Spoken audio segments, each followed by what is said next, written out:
गीत संहिता तार 100 पद।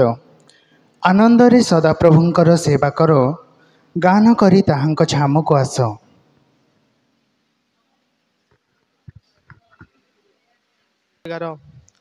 नाना प्रकार आपणार कर्म निर्मल और सरल कि नाही, यह गोटे पिला सुधा आपणार कर्म द्वारा आपणार परिचय दिए।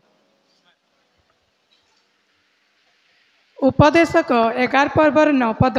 हे जुबालोक, तुम्भे अपना यौवनावस्थारे आनंद कर और यौवन काल तुम्भर चित तुम्भको हृष्ट करो, पुणी अपना मनर गति और अपना चक्षुर दर्शन चाल, मात्र परमेश्वर यही सब विषय धरी तुम्भको विचार आणिबे, यह तुम्हें ज्ञात हुआ।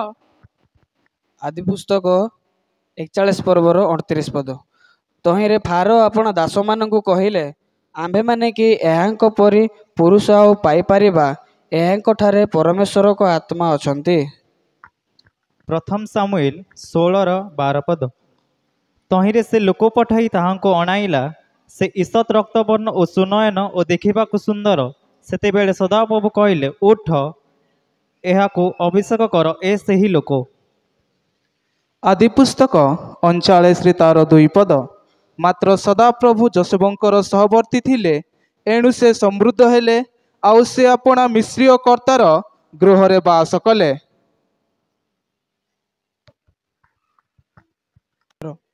एथिपाई जेउ जन बुद्धिमान से एपरि समय नीरव होई रहिबो, कारण समय मंद अटे।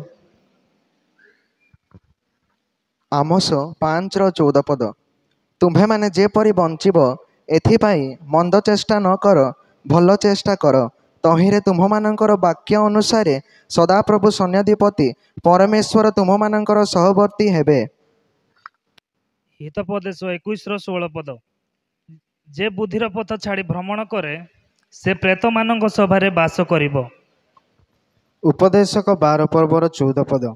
जेहेतु परमेश्वर प्रत्येक कर्म पुणी भल कि मंद प्रत्येक गुप्त विषय विचार रे आनिबे।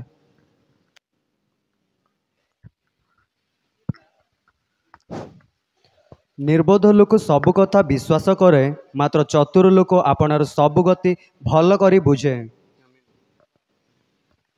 Not given to drunkenness, not violent but gentle, not quarrelsome, not a lover of money. He must manage his own family well and see that his children obey him, and he must do so in a manner worthy of full respect.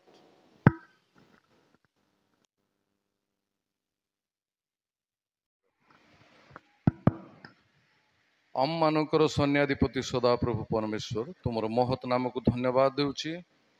तुम्हें अनुग्रह दया मंगल करी वर्तमान प्रभु सप्ताह व्यापी जो सुसमाचार अभियान कार्य आरंभ करियछु प्रभु, तुम्हें आरंभ शेष पर्यंत परमेश्वर हो, कारण तुम्हें प्रकृत द्राक्षालता पिता कृषक।